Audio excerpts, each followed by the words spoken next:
bienvenidos a AFA Málaga, bienvenidos a No Te Olvido, el videopodcast del espacio AMA, el área multimedia de AFA Málaga, donde nos basamos en los factores neuroprotectores en esta primera temporada para que nos pongamos manos a la obra y nos permitan prevenir en la medida de lo posible la futura llegada de una demencia.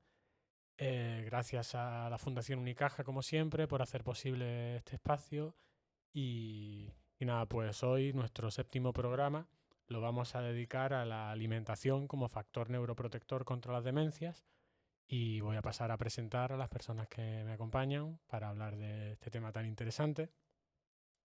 Por un lado tenemos aquí a María García Ruiz de Mier, nutricionista con más de 10 años de experiencia, ha trabajado en investigación en el Hospital Clínico de aquí de Málaga y trabaja actualmente como nutricionista clínica.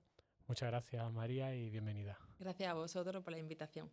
Muchas gracias. Y también pues tenemos aquí a mi izquierda, se estrena hoy delante del micrófono, Laura Martín, enfermera de AFA Málaga. Bienvenida, Laura. Muchas gracias. Muchas gracias.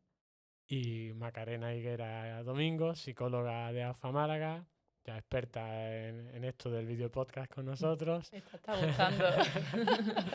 Bienvenida, Macarena, y muchas gracias. Muchas gracias siempre.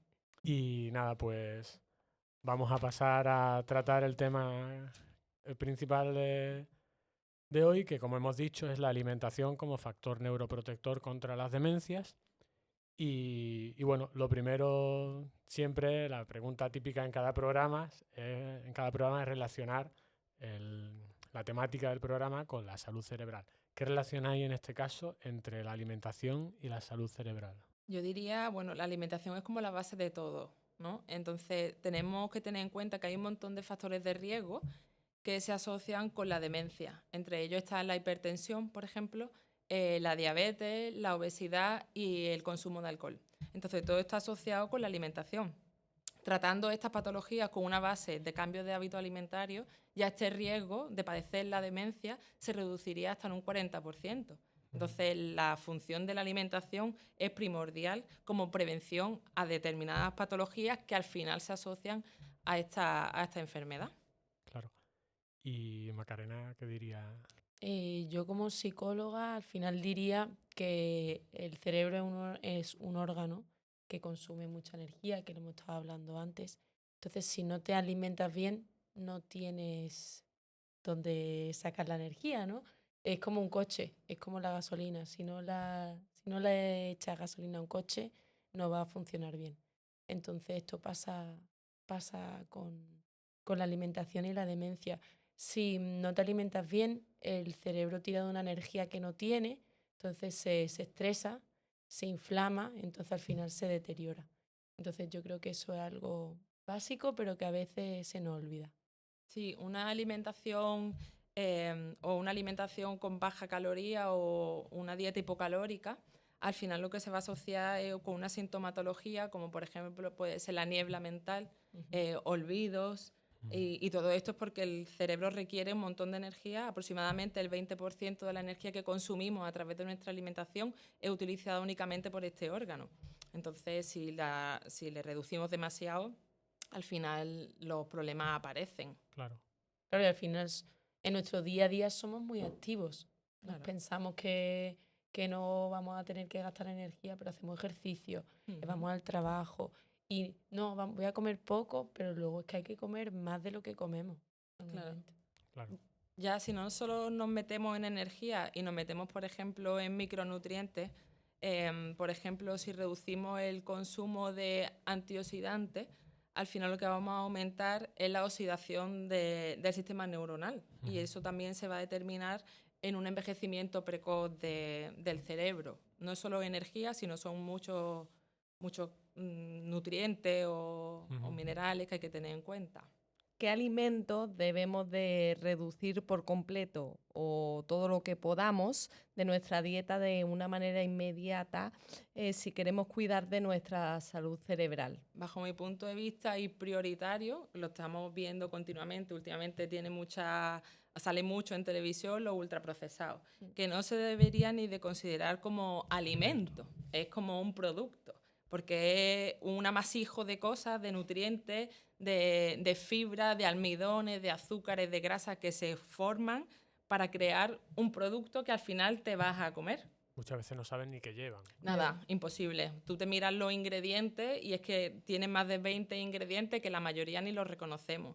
¿Qué ocurre con estos ultraprocesados? Que vienen cargados de grasas saturadas, trans, son altamente palatables. Eso es lo que te hace que tú comas un alimento y que directamente llegue la señal al cerebro de que es maravilloso y necesitas ingerir más. Y normalmente se relaciona con un consumo excesivo.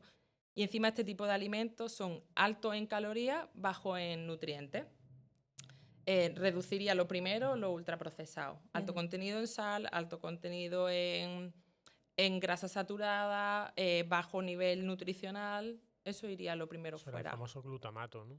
Glutamato monosódico, sí, todo esto iría Se puso fuera. muy de moda. Bueno, hay que Y hablar sí. mucho de él, de todo lo que llevaba y lo que hacía que te gustasen esos alimentos. Y sigue, y eso sigue de moda. Ya, La industria alimentaria tiene su poder, entonces Claro. ahí estamos. Lo ultraprocesado, el primer grupo de alimentos que retiraría, después el tema del alcohol y azúcares también. Los azúcares al final, si retiras los ultraprocesados, la mayoría de los azúcares los eliminamos. Que tú, por ejemplo, tengas la costumbre de tomarte una tacita de café con una cucharada pequeña de azúcar de forma diaria, llevando una alimentación saludable, es insignificante. En el total de calorías diarias, una cucharadita es como no hace mella. Ya. Entonces, retirando todos los ultraprocesados, este problema se reduce. Ujú. Y por el contrario, ¿qué alimentos debemos consumir que favorezcan la salud cerebral? Yo no pondría nombre a una dieta, sino simplemente tenemos que basar, bajo mi punto de vista, una alimentación en productos de origen vegetal. Ahí ya reduciríamos un montón de problemas, haciendo hincapié en que la grasa principal de cocinado sea aceite de oliva, virgen extra, a poder ser, legumbres 2, 3 veces, incluso 4 veces a la semana, reducir el consumo de productos productos cárnicos, sobre todo carne roja, verduras, hortalizas, frutas. Basando nuestra alimentación en esto, ya partimos de una base súper buena. Ya es como lo más importante lo tenemos. Ya simplemente hay que pincelar ciertas cosas. Siempre se habla, bueno, la dieta mediterránea, que es la más famosa, evidentemente, aquí en nuestra tierra, Claro. y demás, que tiene esa dieta que nos aporta todo eso de lo que estamos hablando. La dieta mediterránea es que en realidad no solo habla de alimentación, sino habla de hábito o estilo de vida. Estilo de vida, sí. No es solo nos centramos en una alimentación. La dieta mediterránea se basa en lo que yo he dicho anteriormente. Lo único que sí que es cierto que dentro de los estudios que se hacían se incorporaba de forma moderada el consumo de alcohol, de una copa de vino tinto diaria, que los estudios más recientes eso ya lo descartan, consideran que el consumo saludable de alcohol es cero. Cero, ¿no? Porque Sí. a nivel cardiovascular sí que es cierto que la copita de vino sí que se estudió que podía tener cierto interés a nivel de enfermedades cardiovasculares, pero te puede hacer mal a nivel tema cáncer, ¿no? Las mujeres se relaciona con cáncer de mama, a los hombres con cáncer de colon. Ajá. Entonces, ¿hasta qué punto tengo No que compensa. compensar yo? ¿Y si me quién se interesa? toma una copa de Ya vino? ves. Además, eso es otra cosa. Es que Que no... nos mentimos mucho a Una vez nosotros que abre la mismos. botella ya, Es- cuesta es- trabajo dejarla ahí. Es que- Claro. por eso. Entonces, dieta mediterránea no es solo un tipo de dieta, sino también un estilo de vida que yo creo que también se ha quedado un poco antiguado, porque el estilo de vida que llevábamos antiguamente en la zona del Mediterráneo nada tiene que ver con el estilo de vida de ahora, ni el tipo de alimentos. O sea, mis abuelos los productos ultraprocesados no los conocían. Se hacía una cocina lenta, consciente, se comía cuando se tenía hambre, no, que nos metieron en la cabeza hace ya unos años que hay que comer 5 veces diarias. Eso ya también se está estudiando, que tú tienes que conocer tu cuerpo, tus necesidades y en qué momento tu cuerpo te requiere ingerir o no ingerir, independientemente de la hora que sea. También, a raíz de la dieta mediterránea, leyendo un poquito para la entrevista, pues se habla mucho ahora de dos dietas. Una es la DASH, Ujú. que es la que tiene un bajo aporte de sal, ¿no? De sodio. Ujú. Y luego una que se llama MIND, que es como una mezcla de ambas, ¿qué diferencia hay aparte de la sal? En este sentido, bueno, ya de por sí la dieta mediterránea se supone que también tiene que tener... Sí, pero no se establece como tal. La dieta mediterránea es como la base sobre la que se apoyan estas dos dietas, que es la DASH y la MIND. La mediterránea es como la más flexible, ¿no? Es como más generalizada y más flexible. Te da determinados alimentos que ya como hemos comentado, legumbres, pescado azul, pescado blanco, consumo de huevos moderado, incluso te incorpora azúcares o dulces de consumo moderado, la dieta mediterránea. Y está establecida para mejorar las enfermedades cardiovasculares.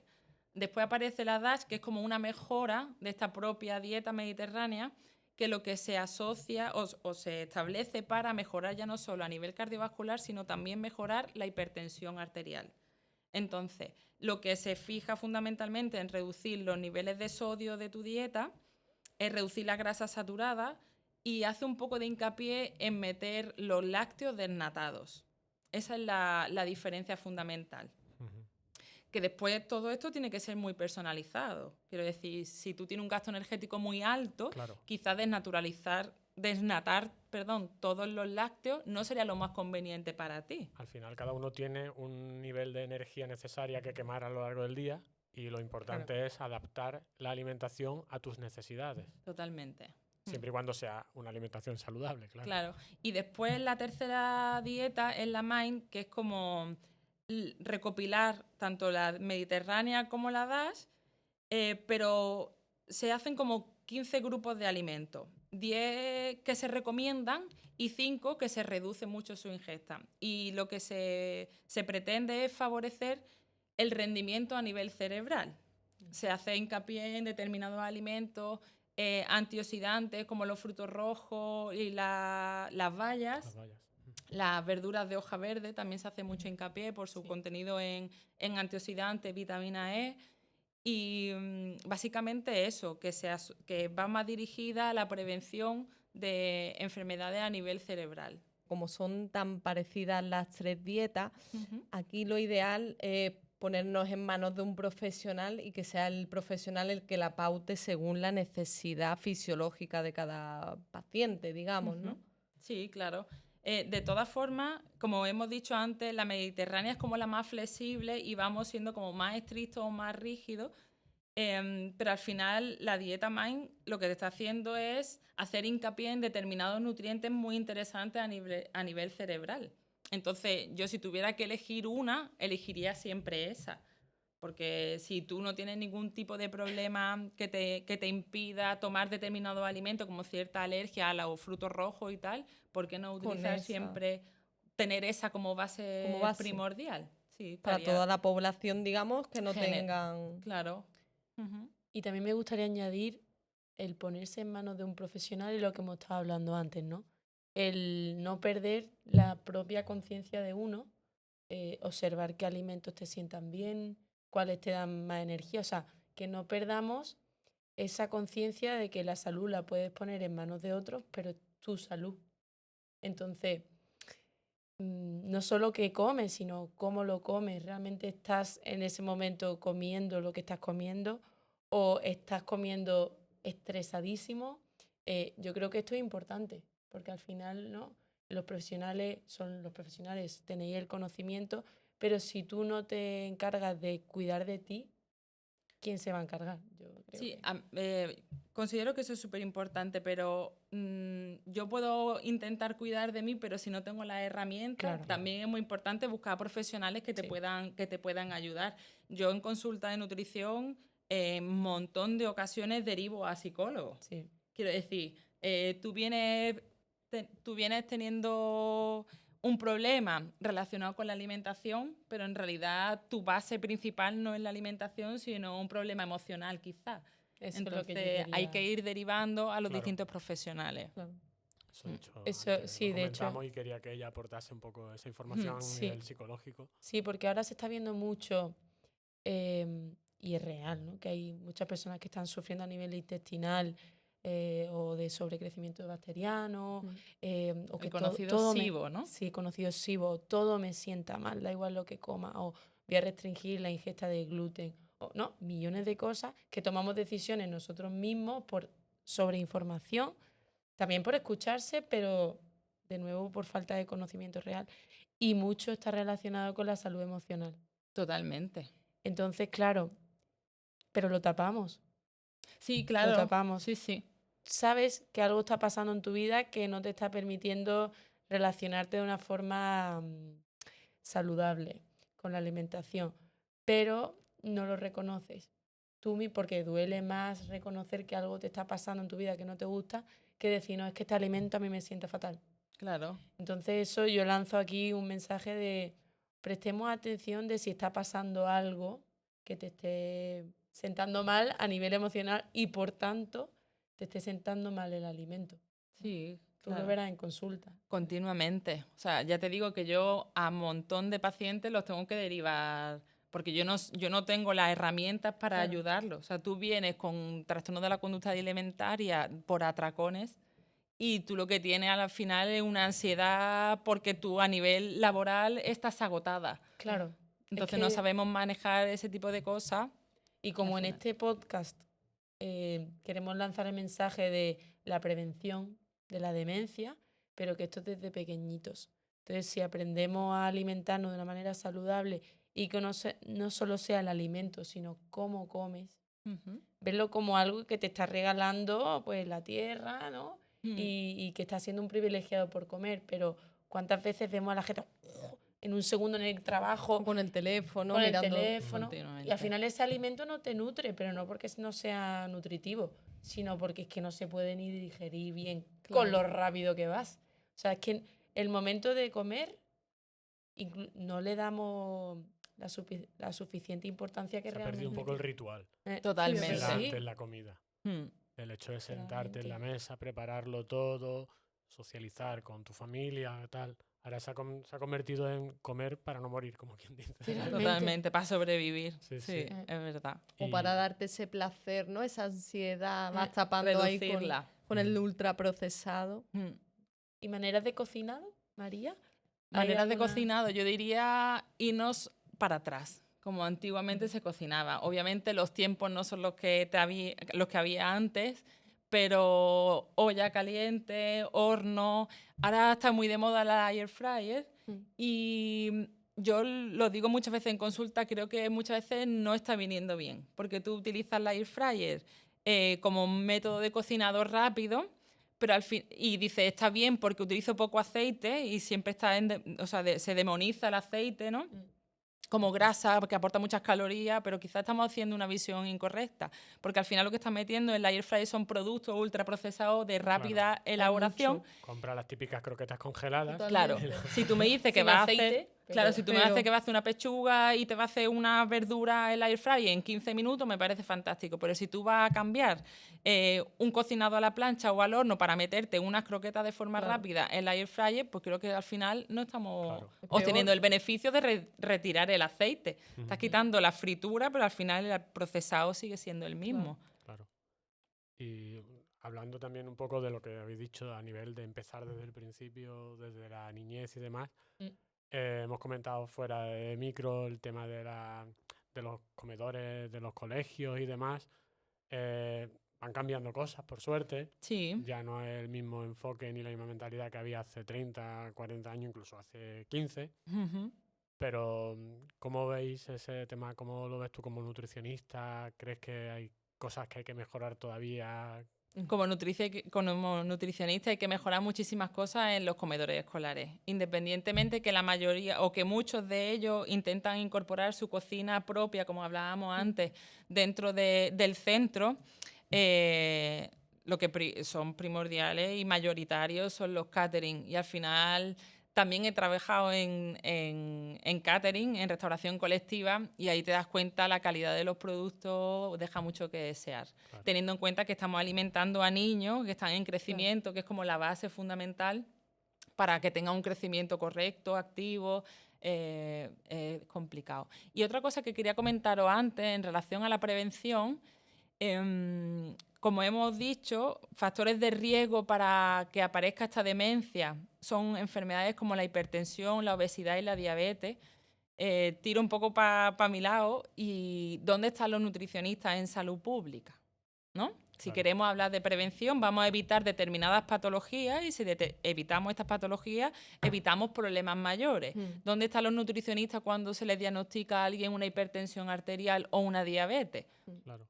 Brillan por su ausencia. Hay ciertos perfiles, como pasa con los psicólogos también en la sanidad pública, que por educación, por historia, no están todavía muy reconocidos dentro de ese campo y son imprescindibles. Claro. Y Es que, ¿quién mejor que un nutricionista para decirte qué tienes que comer y cómo lo tienes que comer y cuándo lo tienes que comer? claro, si es que tú tienes una hipertensión producida en la mayoría de los casos por una alimentación incorrecta, lo ideal no es darte una guía. pastilla O una guía que te dan. Claro. Claro, o darte una medicación para bajarte la tensión. Medicación para toda la vida. Oye, plantéate, darle una educación nutricional a este paciente que sepa qué tiene que modificar para que retiramos fármacos y mejoramos calidad de vida. Claro, No le porque pongo los fármacos están ahí y son necesarios cuando Claro. son necesarios, pero si tienes posibilidad de gestionar eso de otra forma mucho más natural, o, ¿por qué no? o por lo menos Claro. empezamos por ahí. Intentarlo. Claro, si no, yo te Intentarlo. doy el fármaco, pero primero Claro, y además, aprende y si tú te sea, estás tomando esa pastilla, pero sigues con los mismos hábitos Claro. alimenticios, no estás mejorando nada. que es lo que ocurre en la mayoría de los Claro. casos. A mí me gusta mucho una metáfora que me la enseñaron a mí, que es estar conduciendo y a veces sale el símbolo de que no tiene gasolina y le pone una tirita.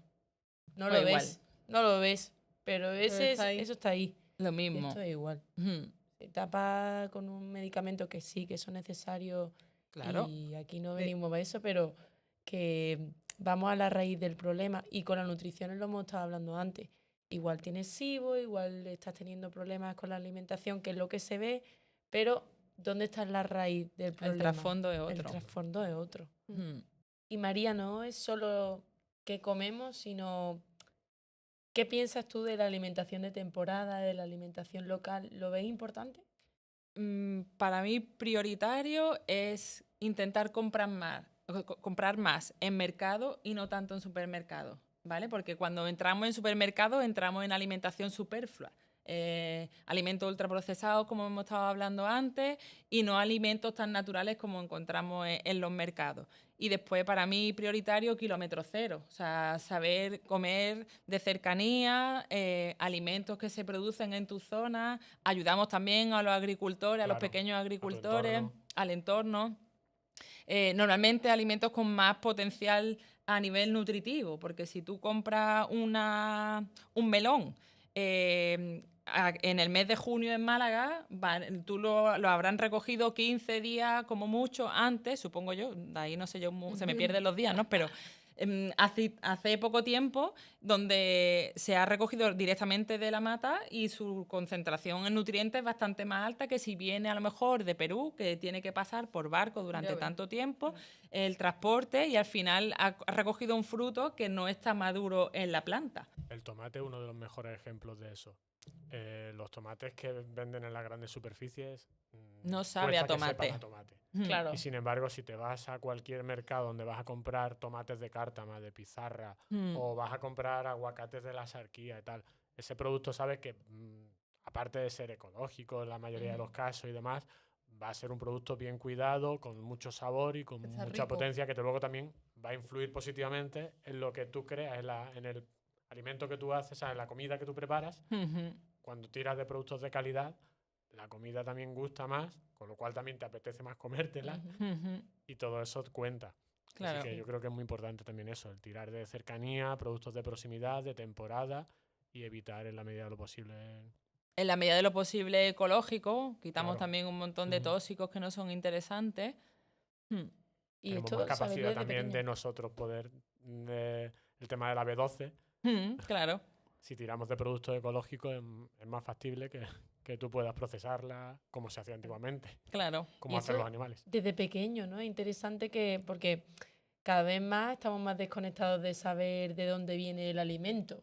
Tú coges y dices, desde pequeños, o sea, ahora mismo yo creo que los niños chicos no saben que la patata, de dónde sale la patata, o ¿no? Directamente la compras cortada. Entonces también es algo interesante. A mí me gusta Eso. mucho eso, los microhuertos en Sí. casa y tal, creo que son muy importantes, Yo tengo la suerte de que al tener una casa tengo un pequeño huertecito, aunque ahora mismo está Yo también.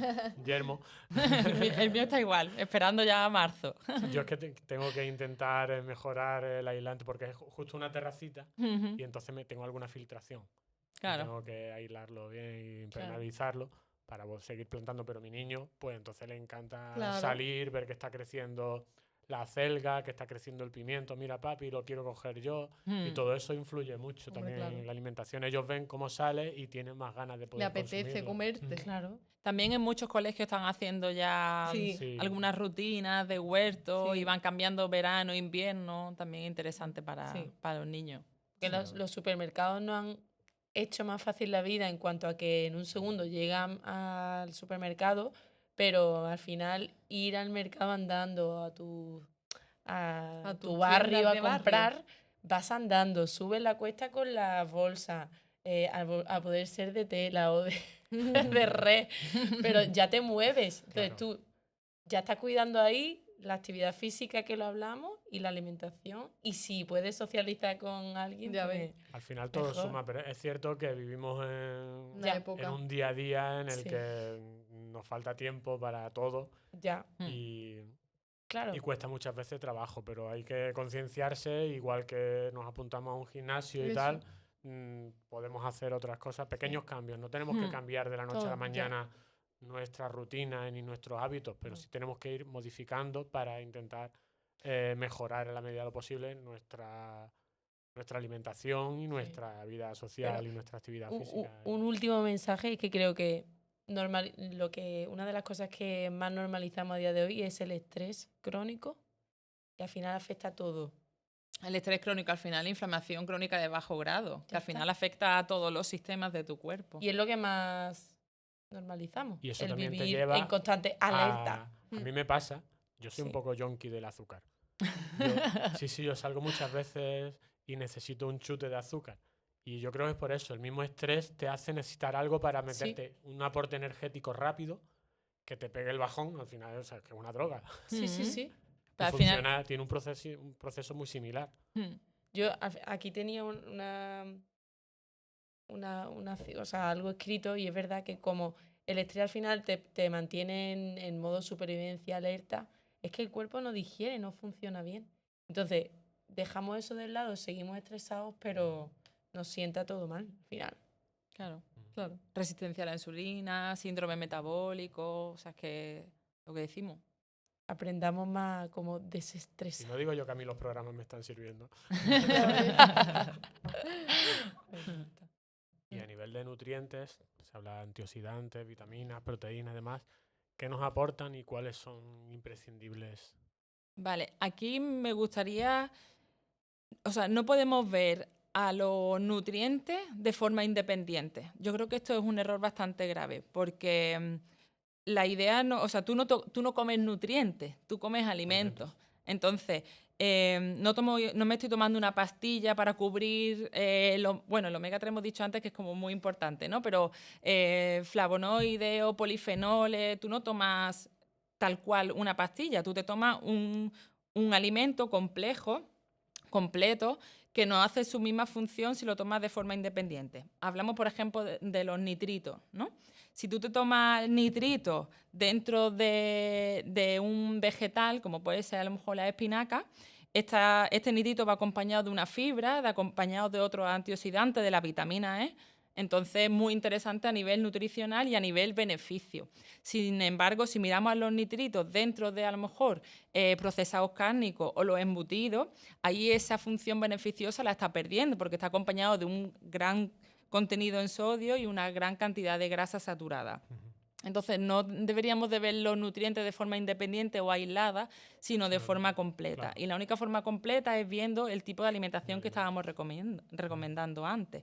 Lo imprescindible es ponerse en manos de un profesional que te recomiende qué dieta debes seguir, porque igual estás tomando muchos alimentos que son saludables, pero tampoco los estás gestionando bien, no lo estás preparando como debiera y demás, y estás perdiendo muchos de esos nutrientes. Claro, la calidad nutricional muchas veces simplemente con un cocinado incorrecto perdemos todo el potencial inicial que tenía ese alimento. Ahora se habla mucho de el plato equilibrado. Ujú. ¿Esto qué piensas tú de Yo, aprender sobre esto? súper importante. De hecho, en consulta yo trabajo mucho enseñando el plato e incluso que compren un tipo de plato así pues para hacerse una idea. Es verdad que después tiene que ser muy personalizado porque es lo que hablábamos antes, dependiendo del gasto energético de cada uno, tendré que incorporar más cantidad de hidratos de carbono o menos.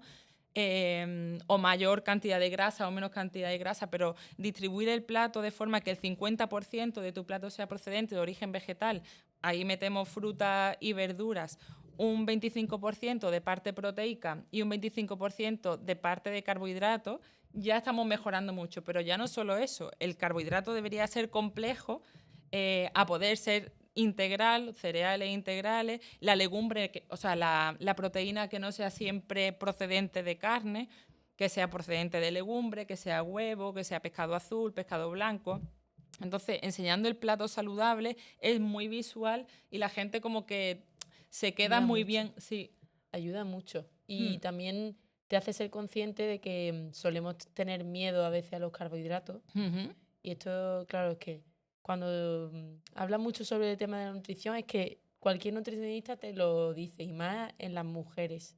Claro. Al Yo final, al final me he especializado en mujeres en perimenopausia y los errores más comunes que se producen es que la gente, o sea, las mujeres llevan una dieta hipoglucémica, o sea, muy baja en calorías Sí. o sea, hipocalórica y muy baja en carbohidratos por el Sí. miedo a engordar. Engordar. Y lo que se encuentran son mujeres agotadas, Sí. con niebla mental, cansadísimas, incapaces de hacer una actividad física interesante, como fuerza o hacer algún ejercicio cardiovascular, porque es que no pueden tirar de su cuerpo. pueden.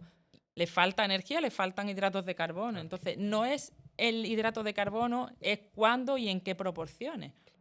Y todo esto contribuye, si no tienes estos hábitos, a que el cerebro envejezca al Claro. final, pero desde súper jóvenes. Claro. Ujú. Y toda la relación que tienen todo esto con otros factores neuroprotectores que hemos tratado aquí, como en la vida social activa, la actividad física. Si no tienes una buena base, que es la alimentación y el aporte energético que tú necesitas, no te va a Total. apetecer salir a dar una vuelta, andar, hacer deporte, ¿No? relacionarte con tu grupo de tu asociación o lo que sea. No vas a tener ánimo para nada, y todo eso es importante saberlo y tenerlo en cuenta, de que hay que partir de la base. Y la base es que tenemos que comer y tenemos que comer bien. Claro. Que hay tanta Y- información. Y bueno, a raíz Lo de la hemos estado información viendo. también eso. Sí, dime. Es importante este espacio, un espacio de visualización digital donde nos ven, igual que pasa con tantos otros y pasa con esa sobreinformación y esa desvirtualización de la información y el peligro que conlleva el dar una serie de informaciones que pueden ser erróneas o directamente mentiras, como pasa, y que pueden caer en manos de personas que no, o sea, que lo tomen como un credo y tengan luego esos problemas de no tener una alimentación adecuada. ¿Cómo veis ese tema de la información? Yo creo que hay sobreinformación y muchos desinformadores. Tú te metes, hablamos Las antes, redes. en redes sociales y en cuestión de 5 minutos te han dicho 20 cosas y las 20 son contradictorias y todos te dicen que está basado en una evidencia científica y muchas veces dices, es que estoy dudando de mis propios conocimientos. O sea, yo estoy formada, llevo 10 años trabajando como nutricionista y cuando te repiten 20 veces una mentira, al final parece que es verdad y es muy complicado. Si dudas tú, encima, que tiene el conocimiento de 10 años, imagínate un niño que Un está... adolescente Un adolescente. que coge las redes sociales por primera vez. Es un Sí. peligro. Un peligro. Totalmente. Mm. ¿Y qué podemos hacer ante esto? Ah. Yo Es creo la que gran pregunta. Yo creo que al muy final difícil. tendrá que haber algún tipo de regulación, Sí, como la publicidad hace años, que se podía decir como cualquier cosa y hoy día está todo controladísimo. Pues yo creo que con redes Yo sociales tendrá que confío pasar algo igual. Tendrán que poner una regulación. Profesionales que no son sanitarios no puede dar consejos de salud. No puede. Claro. O sea, puedes dárselo a tu Creo que eran- amigo, creo pero que si era te en siguen Japón, ¿no? 20.000 personas es muy En complicado. Japón creo que ya está Y en empezando a... Australia me parece que Ostras. también. Ya va a haber ahí un filtro, porque al final es que el Hay mundo mucha digital es que va más peligroso. rápido que nosotros. Sí. Sí, sí, sí, Y sí. vamos siempre por detrás intentando legislar lo que ya ha pasado. Mm. Y adelantarse a eso requiere de mucho esfuerzo a nivel de Esto instituciones sí. y concienciar a la sociedad, que son las que te votan, es Mm. difícil también. Sí. Total. Claro. Y también, bueno, hemos hablado, ya por ir cerrando, yo creo que ya hemos dado bastante información. Hemos hablado antes de lo que es la alimentación en los colegios, pero también, a pesar de ser, o sea, de tratar hoy la alimentación como un factor neuroprotector, eh, la demencia ya llega, y tenemos espacios como esta asociación y residencias y demás, donde la alimentación juega un papel muy importante también, y ya empieza a haber otra serie de condicionantes y unos hándicaps que hace que esa alimentación tenga que variar, tenga que adaptarse y demás. Sí, me gustaría preguntarte a ti primero y luego ahora que nos cuente Laura cómo gestionamos nosotros esa así. ¿Cómo, cómo ves ese enfoque de la gestión de la nutrición en la geriatría y en el tema de los espacios públicos como nuestra asociación y como residencias para atender a la demanda y a las necesidades de esas personas? O sea, la alimentación en esta etapa de la vida, en estas situaciones, es primordial. Hay que tener en cuenta todo el tipo de medicación que pueda llevar el paciente, pues para que no haya interferencia entre determinados alimentos con la alimentación que lleven. Después, como tú decías, adaptarla a la situación personal de cada uno. Muchas veces se tendrá que poner fácil masticación por problemas de deglución y todo esto. En definitiva, igual que ocurre en un hospital, o sea, las personas que tienen algún tipo de patología asociada, la alimentación tiene un papel fundamental para que esa demencia o no vaya más o para poder controlar que los problemas o la sintomatología no empeore. Y en el caso de demencia también creo que es muy importante formar un poco a las personas que están al lado de los enfermos. O sea, Sí, a los que la atienden, los auxiliares de enfermería, sí, enfermeros y demás. Sí. familiares De directos. hecho, Familiares. aquí hacemos talleres de Ujú. alimentación, de hábitos saludables, que invitamos a las familias que participen y se les da las pautas de alimentación correcta, cómo cocinar, cómo les puede a ellos pues, llamar más la atención X tipos de alimentos que son más beneficiosos. Ujú. Y la verdad que funcionan muy bien Claro. ese tipo de talleres. Y cuéntanos, Laura, cómo funciona el Sí, tema de la pues alimentación aquí en AFA. Pues mira, se gestiona, por supuesto no se puede tener el mismo tipo de dieta para todos los usuarios, Claro. por lo cual hay varios tipos de dieta, empezando por la basal, que es una dieta que pueden tomar si no tienen ninguna patología y pueden tomar todo tipo de alimento y la deglución es correcta, pues se pondría un tipo de dieta basal. Luego, pues si tienen alguna, sobre todo la diabética, pues se intentan limitar los hidratos de carbono y los azúcares, por supuesto. Y luego ya pasamos a las dietas, pues de, como tú bien has dicho, valoramos mucho la disfagia, que la demencia es un diagnóstico que llega. Y siempre se valora primero una fácil masticación, que pues se ponen los alimentos, algunos pasados y otros no, más blanditos, que ellos los puedan tragar sin ningún problema ni riesgo. Y luego ya pasaríamos a todo triturado, ¿vale? Pero siempre, bueno, pues teniendo en cuenta que sea un plato que les guste, que sea Variado, llamativo, supongo. variado y que ellos puedan incluso tomarlo solo, pero Ujú. sin ningún tipo de riesgo con Claro. la disfagia.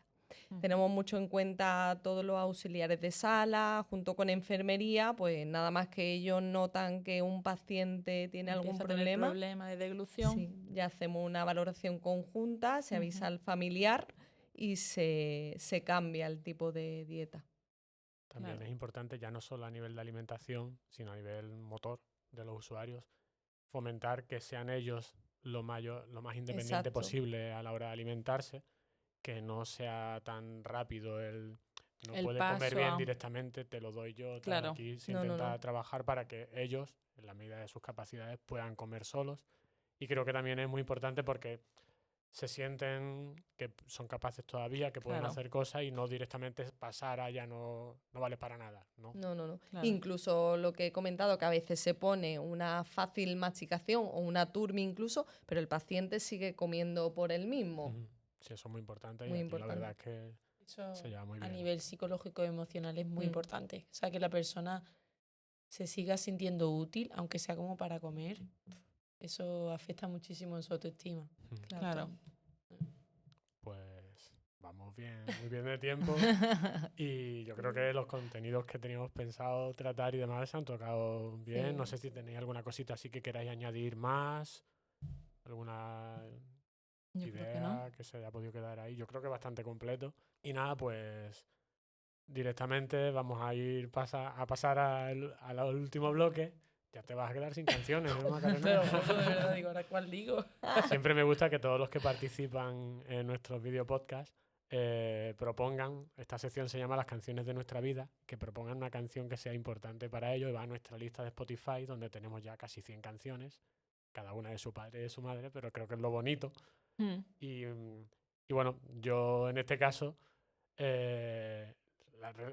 intento relacionar, a mí yo soy músico, me encanta la música y siempre tengo alguna canción que encaja un poco aquí. Y a mí me ha traído de recuerdo este programa a una canción de Vainica Doble y Joaquín Sabina, que fue la que se hizo para la banda sonora del primer programa de cocina que hubo en televisión española en los años ¿Ostras? 70, 80. No veía yo a Sabina por ahí. Sí, seguro que os suena Con las manos en la masa. Sí, claro. Pues ese programa, la banda sonora, la cantaban Vainica Doble, que era un dúo cantautoras de los 60, 70, bueno. 70 principalmente, y la canción es mega conocida. Tú es que eres muy joven. Yo me la escucharé después. Y hace un repaso a todo lo que es la alimentación típica española de cada zona. Se habla pues de el lacón congrero, tal. Mm. Migas con chocolate, no sé, y me recordaba un poco, recuerdo en casa de mis padres, siendo pequeñito, que salía la banda sonora de ese programa. No recuerdo el nombre de la cocinera, la presentadora. Ya sería de nota, ¿eh? Si Sí, ya, recordará el nombre. Pero me ha venido esa canción, así que Qué bueno. una canción bonita para meter en la lista. Así Claro. que ir diciéndome, si quieres, María, empiezas Sí, tú. así me da para pensar. Pues no sé, Extremo Duro, Ama y ensancha el alma, ¿no? Bien, Que hace poquito que falleció, pues por ahí. A mí se me ocurre Sarandonga, que es muy ¿Qué era la que típica, muy típica de verbena y de unirnos para comer, ¿no? Un Bien, poco. sí, sí. Joder. Un Digo, arroz estaba con pensando bacalao. en Sarandonga, Dios mío. ¿Cuál digo ahora? Vamos, yo he dicho sin tener Si no, al relación final, ninguna, nada, pero- tiene que ser algo que sea Eso vale. canción importante para ti. ¿Cuál digo? No me sé el título, pero para bailar la bamba. La bamba. La bamba, eso, la bamba. Pues esa me ha venido. La bamba. Richie Esa. Valens. Eso es. Yo es que para eso. Eso es algo que no se me da nada bien. El tema de los títulos. Los títulos yo también soy ¿Y un quién lo poco canta? negada. Buah, qué va. Yo para eso soy Pues nada, una perfecto. biblioteca. Pues nada, lo dicho, María, muchísimas gracias Nada, por compartir vosotros. este ratito Muchas con gracias. nosotros. Ha sido muy inspirador y muy interesante todo lo que nos has contado. A Macarena también por toda la parte psicológica relacionada con la gracias. alimentación. A Laura por la parte de enfermería y todo lo Gracias. que tratamos aquí en AFA. Y nada, pues lo dicho a los que nos ven y nos escuchan, que estén pendientes, que pronto saldrá el siguiente programa y seguiremos repasando todos los factores neuroprotectores para intentar poner todos los medios que estén en nuestra mano para prevenir una demencia. Así que nada, muchas gracias. y A un saludo. compartirlo, Gracias. a A compartirlo en compartirlo. nuestras redes sociales. Un saludo. Un saludo. Hasta luego.